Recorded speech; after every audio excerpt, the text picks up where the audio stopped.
InkySora, how marvelous to see you again! Likewise. Aha! Your arrival is quite fortuitous. I've something I'd love to discuss with you. What can I do for you, Jack? First, I must say that the house you set up for me is absolutely splendid. But I recently went out to stretch my bones, see some of the villagers, and investigate the valley. Sure, it makes sense. Now remember, I have a scientific mind, and I've been quite intrigued when I make discoveries. I've come to realize that it's been some time since I was last here, and I fear I may have made a few mistakes. I'm sure it's mine. You think so? Thank goodness. Perhaps you could reintroduce me to some of the villagers? Sure, let's go see Olaf. He's a great villager to meet first.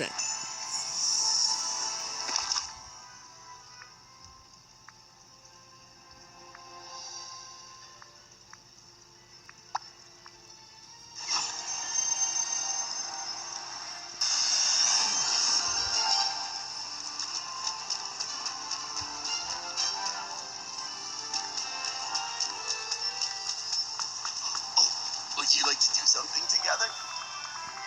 Olaf, I'd like to introduce you to someone. Have you met Jack Skellington? We've met. That's great. I have a trivia fact about the word great, but never mind.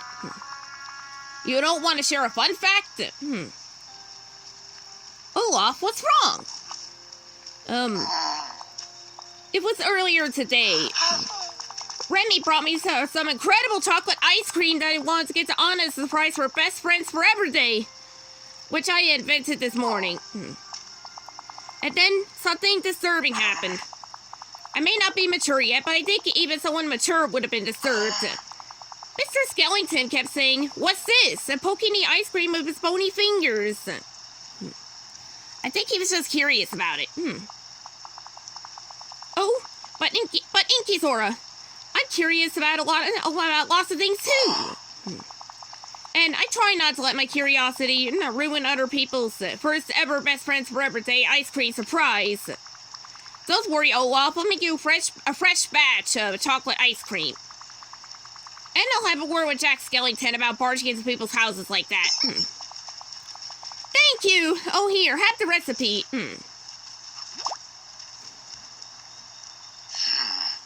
And InkySora, yes, Olaf, I could never keep a fun piece of trivia from you. Did you know that before it was a synonym for excellence, great first meant large? Thank you, I appreciate that, Olaf. I'll get right on making you some chocolate ice cream so you have a Best Friends Forever Day surprise for Anna. Goodbye!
Olaf, I'm back.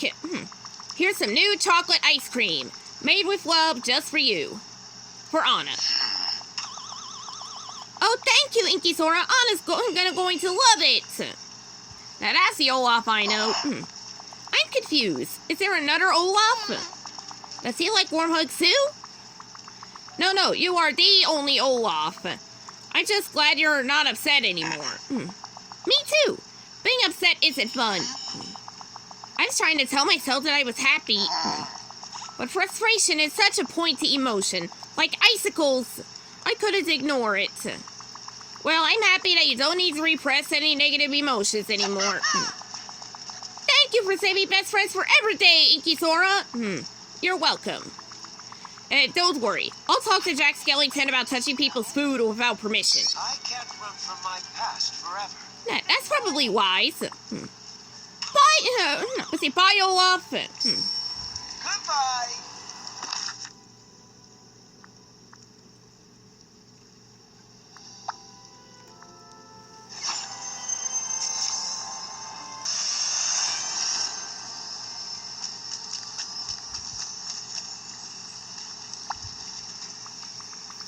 Okay, Jack, we need to talk. Olaf was really upset after what you did to his ice cream. Ice cream? Oh, is that what it's called? Yeah, it's not cool to mess with. I wonder, is it related at all to the snow that I found in Christmas Town? Such a fascinating mix of chocolate and winter magic. Let's not get distracted here. You need to ask people before doing something like that. Olaf is such a sweetie. He totally would have given you a taste if you had just asked nicely. You say he's sweet? And he's also made of snow? Oh, let me stop you right there. Tampering with food, any food, is pretty rude, and putting your fingers in it is just unsanitary. Ah, I see. I understand. My apologies, InkySora. It was just so fascinating I couldn't help myself. It's okay. I know you don't mean any harm. Who would you like to meet next? Maybe someone who I would see more eye to eye. Someone who appreciates the power of fright. Someone who finds joy in shadows. Oh, I know just who to see. I'll introduce you to Ursula. I must go. There's work to be done.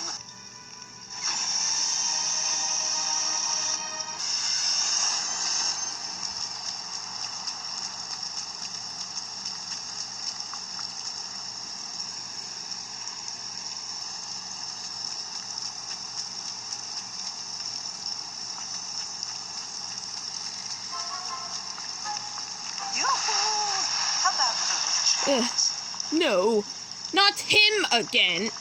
This is Jack Skellington. I guess you two have already met. Unfortunately.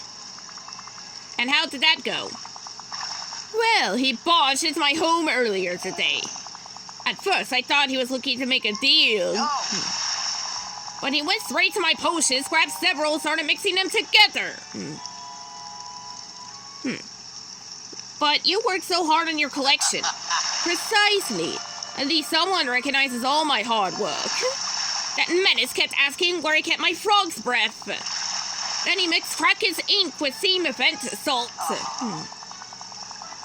I'm just glad I had some essence of moonlit kelp handy to keep my whole house from going up in smoke.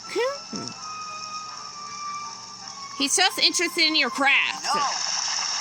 Well, next time he can ask and offer me something in exchange, or I'll turn him into a skinny stalk of seaweed for my garden. I want to make this right. What potions did he ruin? InkySora, angelfish. Let's see, though you do have your strengths with dreamlight magic. The kind of potions I make are far beyond you. Still, you can fetch me some ingredients, and as long as that nuisance is properly reprimanded, I suppose we can put this behind us. Oh, trust me, I'll talk to him about it. What do you need? Bring me gooseberry, red, nasturtium flowers, white passion lilies, and amethysts. I'm on it. Goodbye, dear.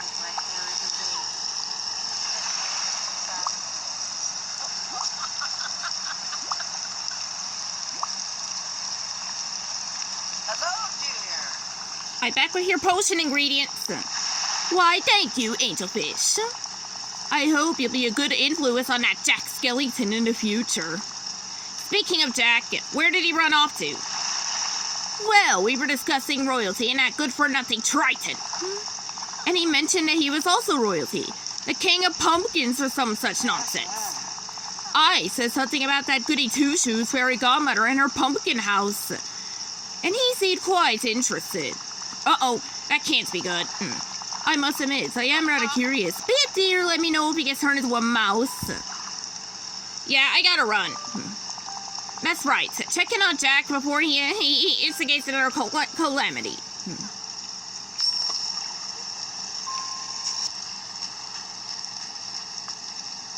My friend, I'm in need of assistance.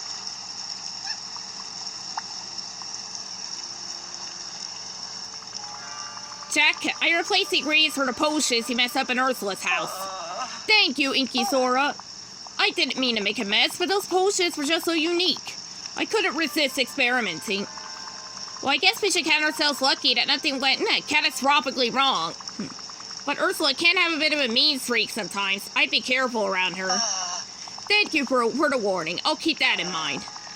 She did mention that someone here has a house made from a pumpkin. How fascinating. Yep, that's the fairy godmother. I can take you for a little visit. Just be on your best behavior, okay?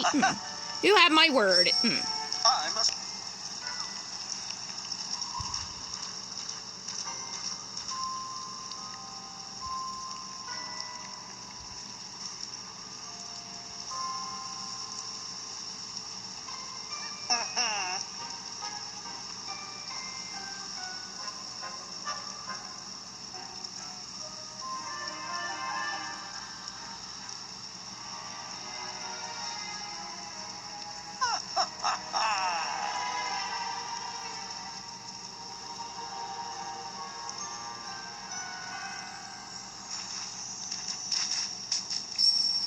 Remember, even miracles take a little time.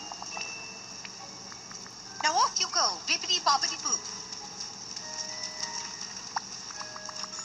Did you have a nice chat with the fairy godmother?